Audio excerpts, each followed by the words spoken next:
Class 10th chapter number 8 trigonometry introduction. ठीक है, अब हम यहाँ पे देखेंगे ट्रिग्नोमेट्रिक रेशोज़। ठीक है, यहाँ पे कुछ रेशोज़ के बारे में हम देखेंगे। इससे पहले मैंने फर्स्ट पार्ट है इंट्रोडक्शन का, वो भी देख लेना।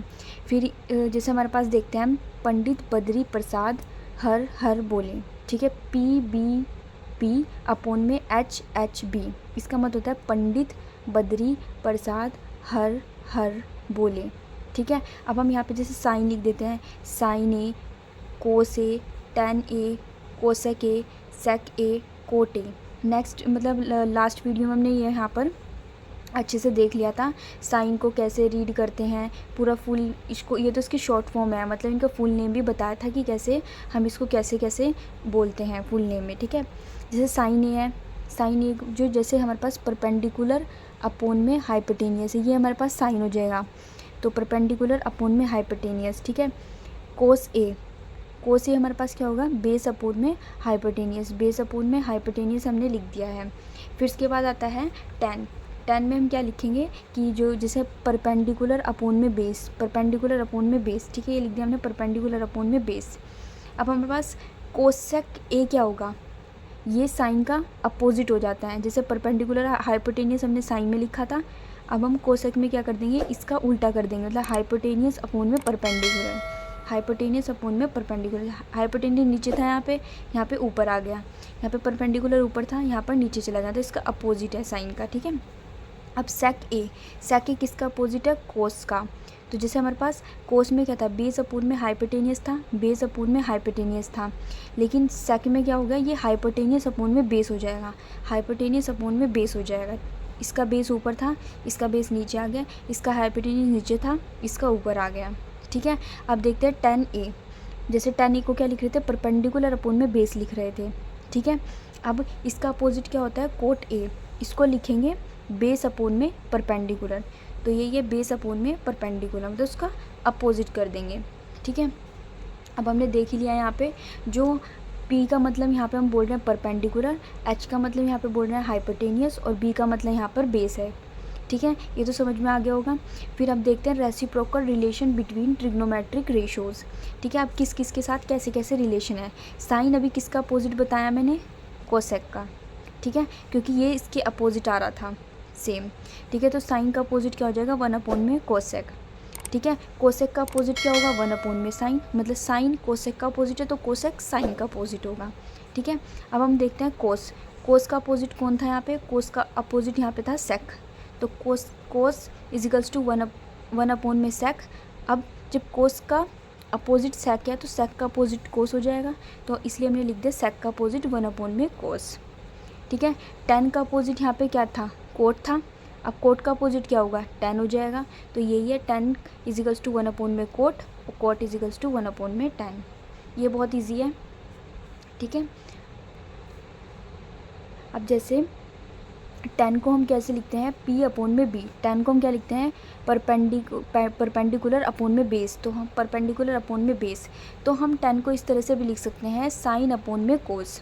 ठीक है, साइन हमारे पास क्या होता है, P अपोन में H, P अपोन में H हमने लिख दिया यहाँ पर। कोस क्या होता है, B अपोन में H, तो हमने इसका अपोन करके हमने B अपोन में H कर दिया। अब हमने क्या किया, मिडल टर्म को मिडल टर्म के साथ मल्टीप्लाई कर दिया, और जो ऊपर वाली टर्म है ना, उसको एक्सट्रीम टर्म, उसको हमने एक साथ कर दिया, यहाँ पर जो ऊपर वाली टर्म थी उनको एक साथ कर दिया, तो मिडल वाली टर्म अब हम कैसे करके देखते हैं, जैसे P इंटू एच, मतलब ऊपर वाली नीचे वाली से मल्टीप्लाई हो जाएगी, P इंटू एच, और बीच वाली से मल्टीप्लाई हो जाएगी, तो H से H हमारा कट हो जाएगा, तो P अपोन में B बचा, P अपोन में B, तो क्या हमारे पास क्या होता है, वो 10 होता है। तो यही बोला, साइन अपोन में कोस हमारे पास 10 होता है, 10 is equals to sine upon में कोस। अब पता ही है 10 का अपोजिट क्या होता है, 10 का अपोजिट होता है कोट होता है, तो जब हमारे पास 10 is equals to sine upon में कोस है, तो कोट का अपोजिट क्या हो जाएगा, कोस अपोन में साइन, मतलब साइन अपोन में कोस था, कोस अपोन में साइन, कोट का उल्टा। ठीक है, आगे ना समझ में, मतलब 10 है, साइन अपोन में कोस होगा, कोट है, कोस अपोन में साइन होगा। द वैल्यू ऑफ साइन ए और कोस ए नेवर एक्सीड्स 1, जो वैल्यू है साइन ए की और कोस ए की, वो कभी भी 1 से बड़ी नहीं होगी। ठीक है, अभी ये वाली लाइन समझाती हूँ, फिर नेक्स्ट वाली लाइन समझाऊंगी। जैसे एग्जांपल है साइन ए, क्या होता है, जैसे साइन ए, जैसे पंडित बद्री प्रसाद, यहाँ पे दिख नहीं रहा है, यहाँ पे देख, पंडित बद्री प्रसाद हर हर बोले। ठीक है, साइन ए क्या होता है हमारे पास, पी अपोन में एच होता है, पी अपोन में एच लिख दिया। कोस ए क्या होता है हमारे पास, बी अपोन में एच, तो हमने बी अपोन में एच लिख दिया। ठीक है, तो परपेंडिकुलर, अब हमेशा हमें पता है हाइपोटेनियस जो होती है वो हमारी बड़ी होती है, लॉन्गेस्ट साइड होती है, तो हमने इसको 7 मान लिया और इससे छोटी परपेंडिकुलर को हमने छोटा मान लिया, मतलब 5 मान लिया। अब हम क्या करेंगे, 7 से 5 को डिवाइड करेंगे तो 0.7 आएगा। ठीक है, क्योंकि यहाँ पे 5 था, हमने एक जीरो लगाई, फिर हमने यहाँ पर एक जीरो लगा दी। ठीक है, 7 7 जो कितने होते हैं 49, हमारे पास यहाँ पर 1 बच गया, तो 0.7 आया, 0.7 हमारे पास ये आ गया। ठीक है, अब जैसे हमारे पास कोस ए है, ये बी अपोन में एच है, एच हमें बड़ा लेना पड़ेगा बी से, क्योंकि लॉन्गेस्ट साइड होती है ये, तो हमने 13 ले लिया और ये हमने 7 ले लिया। 13 से 7 को डिवाइड करेंगे, जीरो लगाकर हमने ये यहाँ पर पॉइंट लगा के हमने एक जीरो बढ़ा लिया। 13 5 जे कितने होते हैं 65, और यहाँ पर हमारे पास 5 बचा, तो 0.5, तो हमारे पास क्या हो गया, ये 0.5 आ गया। तो ये अब देखना, ये हमारे 1 से क्या है, कभी भी बड़ा नहीं है ना, देखो 0.7 0.5 आ रहा है, साइन और कोस जो है वो कभी भी 1 से बड़ा नहीं आएगा। वेयर एज, जबकि द वैल्यू ऑफ सेक ए और cosec A is always greater than, जो सेक ए है और जो कोसेक ए है वो हमेशा greater than, always greater than और इक्वल्स टू 1, वो हमेशा क्या होगा, सेक ए कोसेक ए हमेशा ग्रेटर दैन होगा, बड़ा होगा, और इक्वल टू होगा या इक्वल टू होगा 1 के। जैसे एक एग्जांपल देखते हैं यहाँ पे, सेक ए कैसे बोलते हैं, ये हमारा साइन होता है, ये हमारा कोन होता है, ये हमारे पास कोट होता है, ये हमारे पास सेक, और ये हमारे पास कोसेक। ठीक है, अब हमें क्या देखना है, सेक देखना है। सेक क्या होता है, हाइपोटेनियस अपोन में बेस, अपोजिट हो जाता है ना, हाइपोटेनियस अपोन में बेस।